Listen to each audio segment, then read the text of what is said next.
everybody. Welcome to the latest installment of MSP Business School. As always, I'm Brian Doyle, and I'll be your host today. Today, we're going to have a very exciting discussion about the world of AI. And, obviously, that is probably the hottest topic in our sector right now. There's many thoughts of where it can be applied, how it can be used, but I think there's still a lot of mystery that goes with it. So today, my guest is Taiye Lambo, like the Lamborghini, and he's from MSP, and he's going to talk a little bit about his views on AI and a little bit about his project that he's doing called Project Cerebellum, that's really focusing on bringing together many AI professionals to really help them kind of shape and mold what the industry is going to look like. So welcome, Ty. Thanks for joining me. Thanks for having me, Brian. I'm so excited about being sharing this platform with you. So thank you to you and the rest of the BCIO Toolbox team. Thanks, Brian. So, Ty, where I like to kick off is letting people know a little bit about who you are.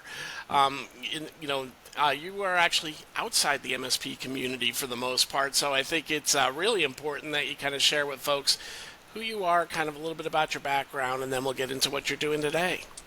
Awesome. Thank you so much, Brian. So my journey in technology really started about 3.5 decades ago. So my background is I have a degree in electrical engineering, and I also have a master's in business information systems from the UK, which is kind of like MIS in the US. Yep.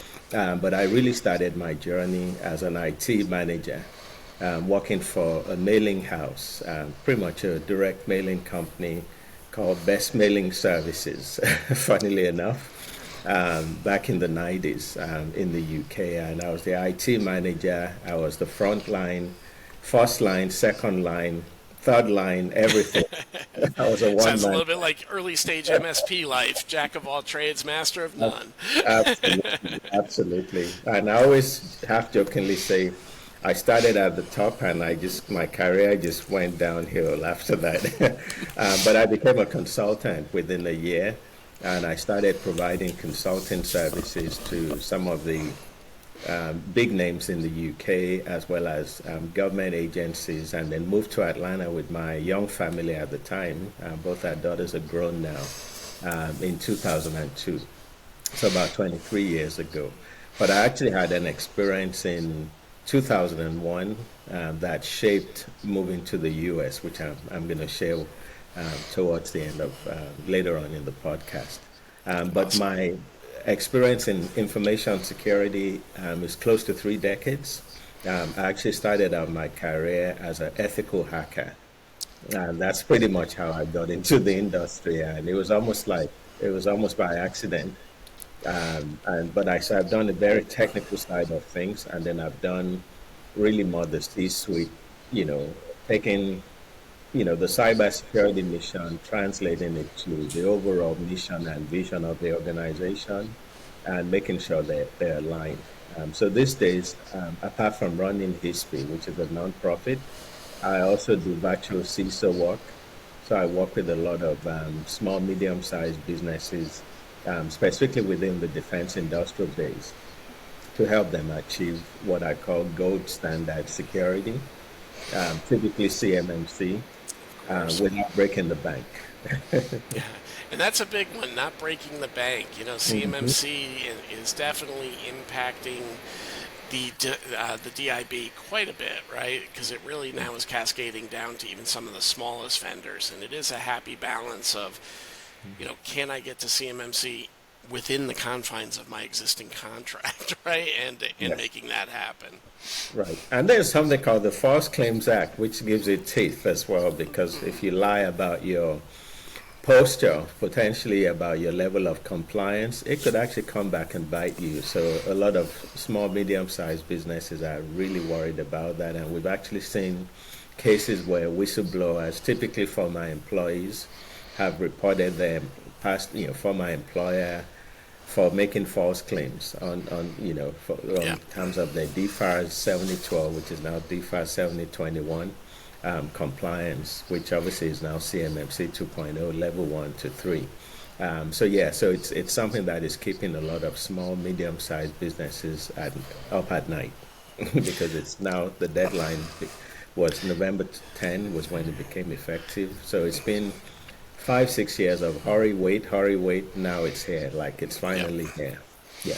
Yeah, yeah, and I mean, it is a good thing it's here because really what we're trying to do is make sure that, all of our information is better protected, and I think that's one of the underlying tenets that people forget about.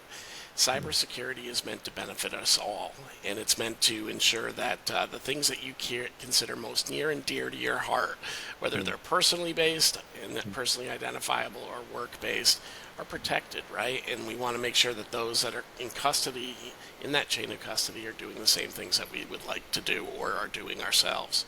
So, kudos there. Thank you. Thank you. So that's the stuff I do to feed my family, so to speak. But the stuff I'm actually even more, I'm passionate about that, but I'm even more passionate about the stuff I do for the community. When I say the community, specifically here in the US, but globally as well, the cybersecurity and risk management community. So obviously that's what my history, my nonprofit focuses on. We focus on tackling complex problems, but finding simplified solutions for complex problems. Yeah, and that, I mean, there's a lot of complexity out there, right? I mean, the one thing about technology and technology services, the reality is it never stays the same for too long.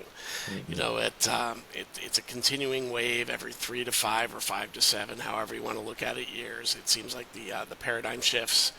And we all have to continue relearning. And, that's one of the things that makes it exciting, but it also can make it a little bit daunting at times, right? And, there's other industries. I've got a good friend that sells roofing shingles that I always refer to.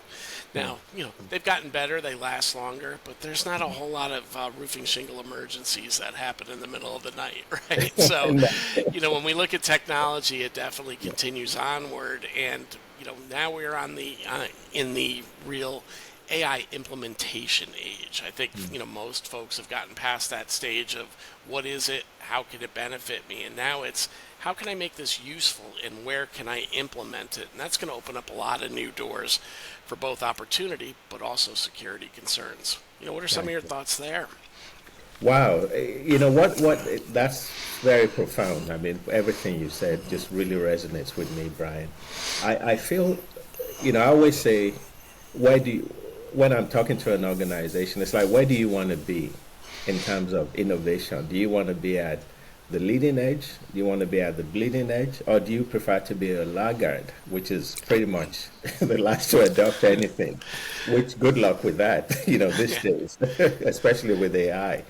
And I think a lot of organizations really struggle with answering that question because if you're bleeding edge, that means you're kind of sticking your neck out to say, hey, bad actors, come get us. Because then you become more of a target, right? No pun intended. Target had the infamous breach almost 20 years ago. That is true. Right.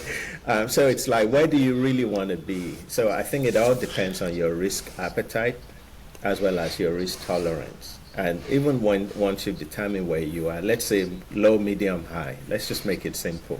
If you decide you want to be at a medium risk appetite, and your risk tolerance threshold is anything above medium, any vulnerability, any risk you need to address, you need to mitigate. The challenge with that is your competitor may be at a high risk appetite, even though you may be in the same regulated or non-regulated industry. But say if they're at a high risk appetite and a high risk tolerance, that puts you at a disadvantage because that means they're always going to be at the bleeding edge, at least the leading edge. So it's like, okay, you don't want to, and I always tell them, if you suck, are you worried about you not sucking as much as your competitor? In other words, you want to suck less than your competitor. So there's so many factors, there's so many things organizations have to juggle. So I have a special sympathy, right? Being a business owner myself and having founded many companies, that it's a constant balancing act, between innovation and risk management, effective risk management. But I still think there's a happy medium somewhere, but you still have to have those tough discussions. No, but it's a real discussion right now. The MSP industry right now has always been on kind of the leading edge of things as new things come out. AI obviously is being implemented into so much software today, and I think depending on the foundation and the ownership of these software companies, it's kind of a little bit of wild, wild west right now. We see some of our competitors bringing in AI, and you're not really sure if they've got the guardrails that are required in order to really protect and safeguard the data that they're commingling with the AI. Our particular company, VCIO Toolbox, has really taken an approach that until we know that separation of church and state is really existing where we are using AI, we haven't gone past much of the generative stage in the application, but that's going to be changing soon because we've safeguarded the security. But you wonder how many people out there have that mindset or even know that that can potentially be a problem. Vibe coding is making everybody a developer now, and you're seeing folks building software overnight and not thinking about the real world impacts of, hey, when this data goes in, if it goes into the the open AI structure or out into the public domain, it's now out there and you can't get it back. Absolutely. No. When you use the word wild, wild west, it is so true. But it's even more compounded by the fact that we're operating in the wild, wild web. So I think for folks, it's probably dating me. There was a time where to go to a website, you typed in www and then the website, the domain.com or .net or what have you. It's truly still a wild, wild web. The threats are out there, the bad actors are out there. Now they have AI to use as a weapon, right? So on the good side, say on the enterprise side, a lot of companies are trying to figure out how to use AI in a way that is fair, is safe, it's responsible, it's secure, in a trustworthy way. Whereas the bad actors are doing the opposite. Like, how can we use AI to make our jobs, the bad actors, more fun, more effective, and more maximum damage, efficiency in the way they do, the things they do. So it's a challenge. Like, it could be both a weapon as well as a tool. Yeah, we've always said the black hats are always one step ahead, right? And now the problem is they're one step ahead with their foot on the gas. Yes, very true. Very true. So talk a little bit now about the current passion project you got going on, Project Cerebellum, and tell us a little bit about what you're doing there. Thank you. It's actually one of the most exciting things I've ever worked on. So I'm used to, like I said earlier on, I'm used to solving big problems, right? This one really, I think, kind of brings home everything I've been doing for almost 3 decades, right?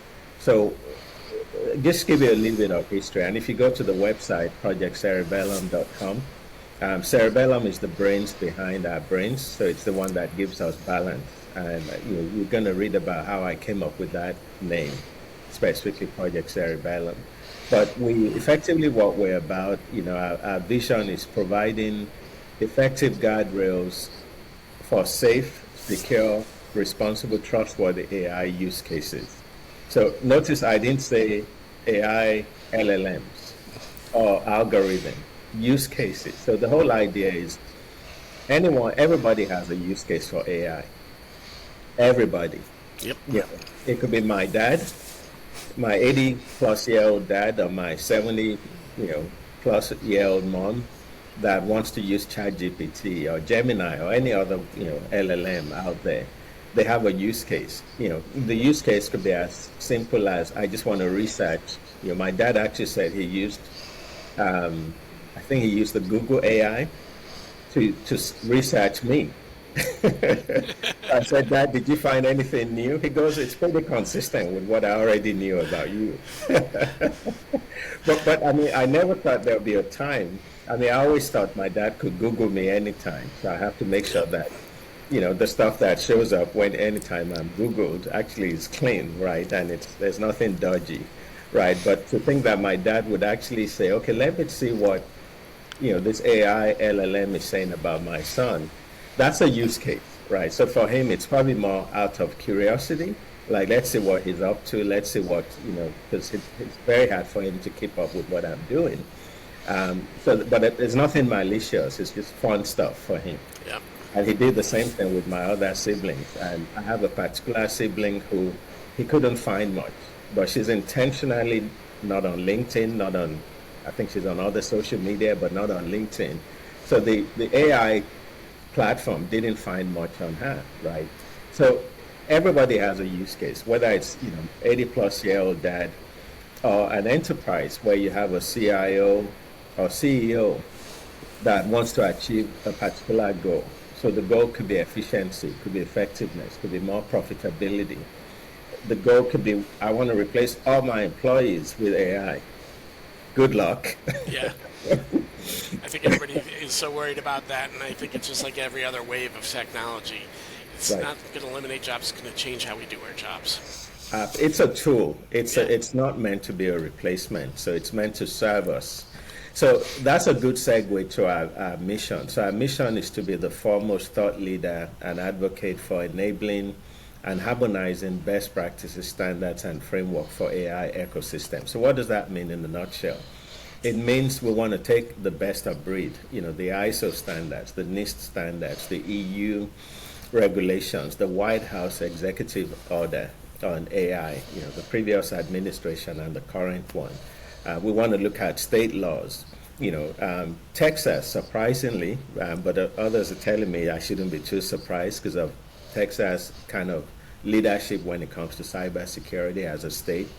Texas is passing a law called TRAIGA, which is Texas Responsible AI Governance Act. So it's called TRAIGA. It becomes effective January 1, 2026. They're going to require that any business that operates in Texas or has customers that are resident in Texas has to pretty much adopt responsible AI principles. And they provided a safe harbor to say if you're NIST AI RMF, if you adopt as an organization NIST AI RMF, they'll give you a safe harbor. That means you're compliant pretty much with TRIGA. So we've seen several states, I think at least half of the states in the US either have pending bills or acts or other types of legislation around responsible AI, but specifically around AI governance and risk management. So what we're doing is we're trying to harmonize all that effort so you don't have to chase, I would say, too many shiny objects. Well, no, I think what you just shared there is great. If these different individual state laws can at least settle on a common framework at the top level, like NIST RMF, so users can start A, preparing now so they're ready when these things go live, and B, so there is a standard kind of across the board.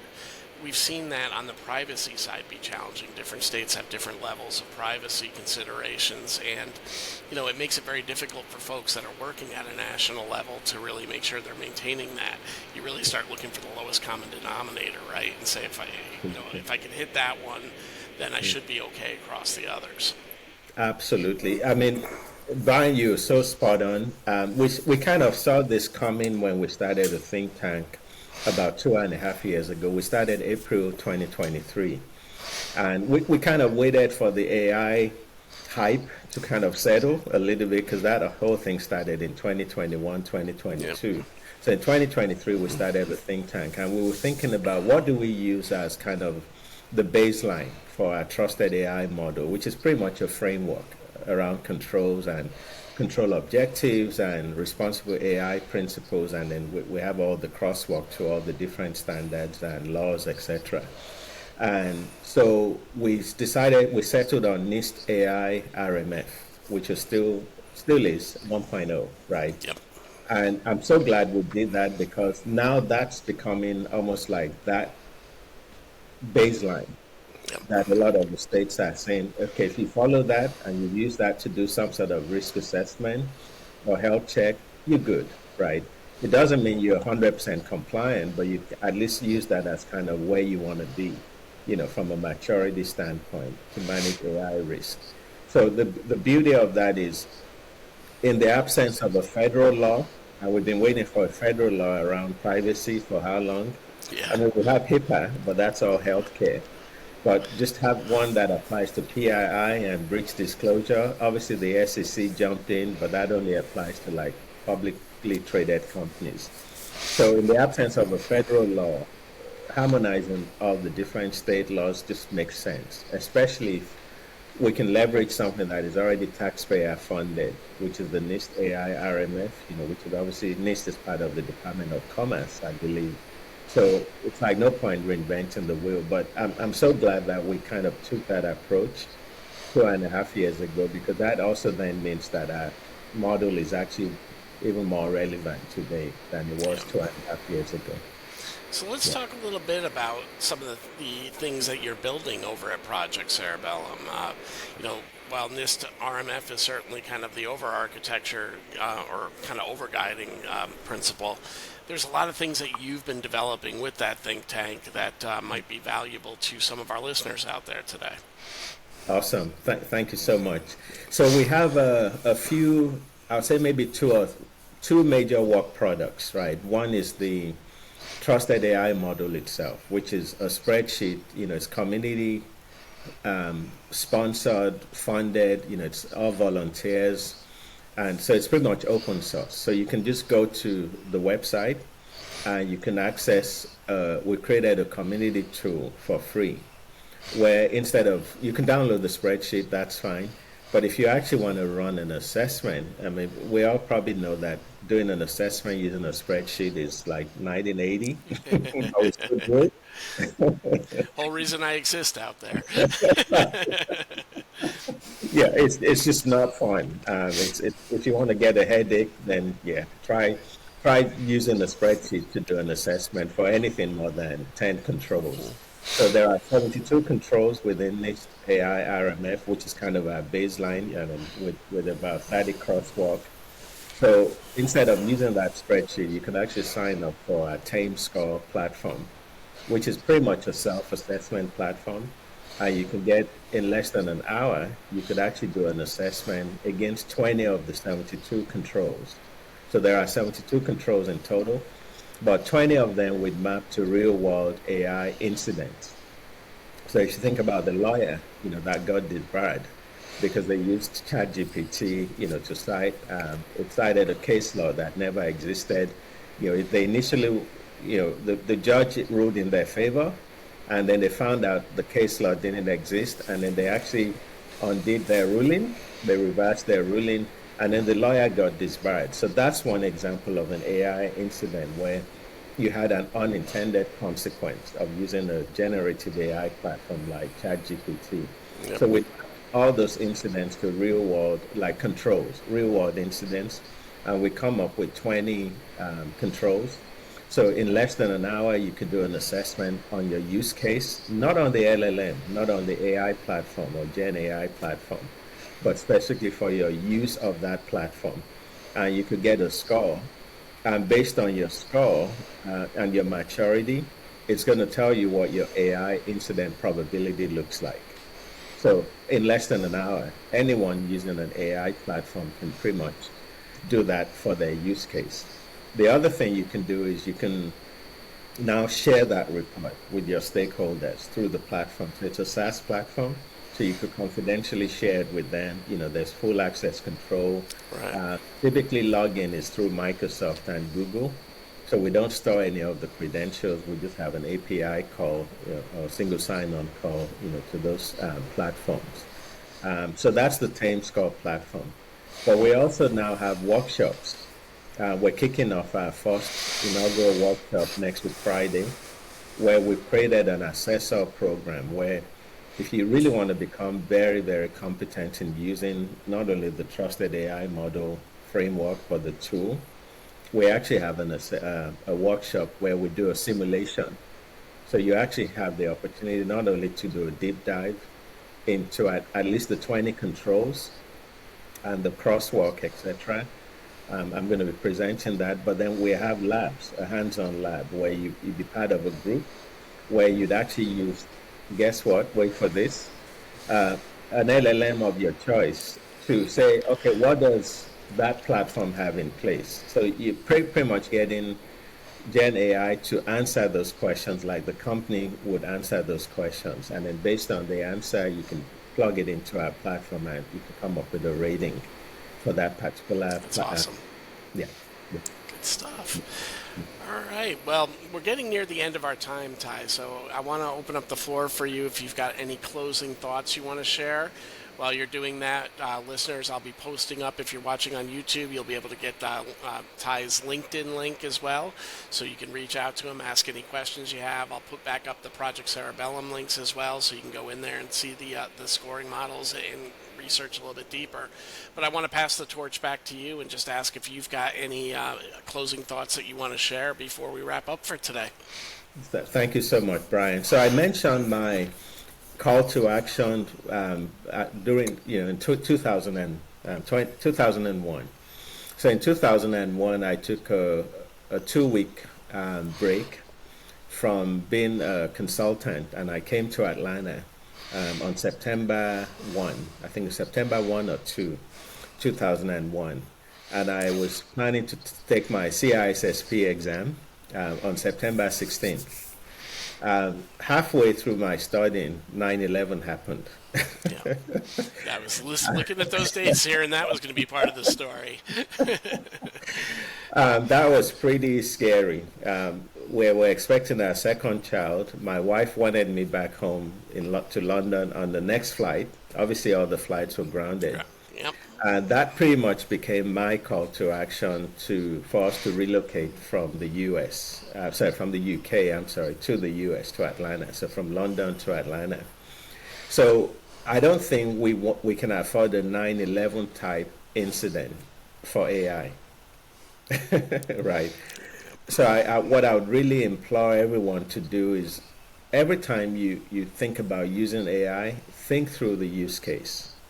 Really think about, I know it's quote unquote sexy, it's cool, but let's try and make the thing work for us. Like, let's not see this as another shiny object. I know we're probably already, the train's already left the station, we've already jumped on the bandwagon, but I would really implore us, as well as our customers, to be a little bit more mindful that we do our research and actually do our think through the use case, the cost benefit, the different things we typically do when we make a business decision, but more importantly, think about the opportunities for good, and also think about the opportunities for bad, which is the risk, right? So that's my closing thought.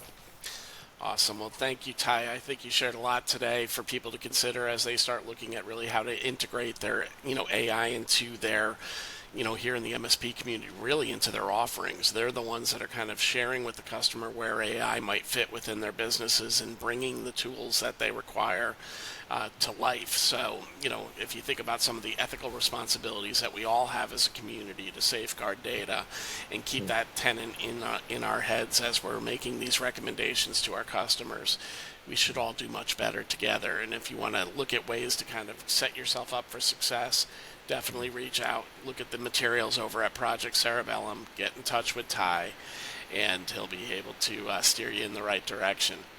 Ty, thank you so much for joining me today. I really, really appreciate your time, and I look forward to talking to you more as we head into the new year. Thank you, and be safe, and thank you so much. I really appreciate the opportunity, Brian. You bet. Bye now. Thank you. Bye for now.